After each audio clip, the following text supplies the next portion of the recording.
গ্রামের মধ্যে একটি সুন্দর পুকুর ছিল। সেই পুকুরের মধ্যে অনেক মাছ ছিল। সেই পুকুরেই বসবাস করত এক ভয়ঙ্কর মাছ খেকো ডাইনি। মাছ খেয়ে আমার আর একদম ভালো লাগে না। আমার এখন মাংস খেতে ইচ্ছে করে। আমি কবে যে মাংস খেয়েছি মনে নেই। সেই পুকুর পাড়ের ঘাটে একদিন একটি টুনি পাখির ছানা জল খাওয়ার জন্য আসে। তখনই সেখান থেকে সেই ডাইনির ভয়ঙ্কর হাত বেরিয়ে এসে টুনি পাখির ছানাটিকে জলের মধ্যে নিয়ে নেয়। একদিন টুকি সেই জলাধারের সামনে দিয়ে যাচ্ছিল। তখনই ডাইনিটি তাকে দেখা মাত্রই সেখানে বেরিয়ে আসে। কে কে কে কে তুমি তুমি তুমি তুমি সেই ডাইনি না? আমাকে ছেড়ে দাও, আমাকে ছেড়ে দাও। তোকে কি ছাড়বো বলে এখানে এসেছি? তোর কাঁচা মাংস চিবিয়ে খাবো। ডাইনি তুমি আমাকে খেও না, আমি তোমাকে মাংস রান্না করে খাবো। দয়া করে তুমি আমাকে ছেড়ে দাও, আমাকে ছেড়ে দাও তুমি।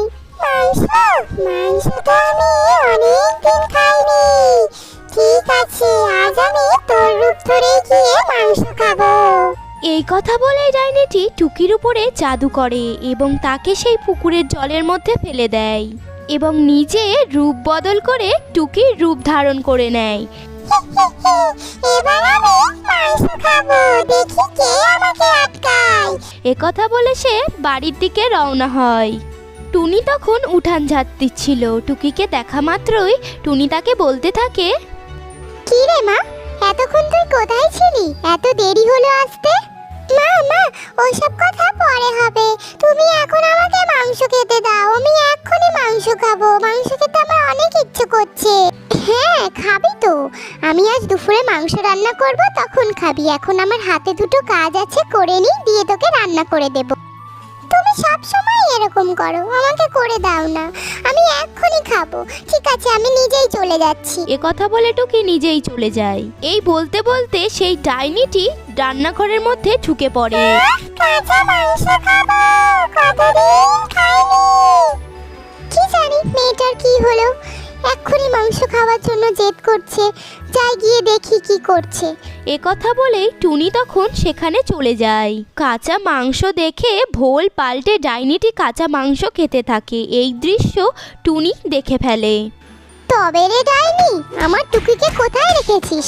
একথা বলে টুনি তাকে খুব মারতে থাকে। বল তুই কোথায় রেখেছিস আমার টুকিকে? বল, না হলে তোকে মেরে এক্ষুনি শেষ করে দেব। তাড়াতাড়ি বল তুই কোথায় রেখেছিস। ওরে বাবা রে, আমাকে ছেড়ে দাও, আমি তোমার টুকিকে এক্ষুনি ফিরিয়ে দেব। আমাকে ছেড়ে দাও, আমি চলে যাব।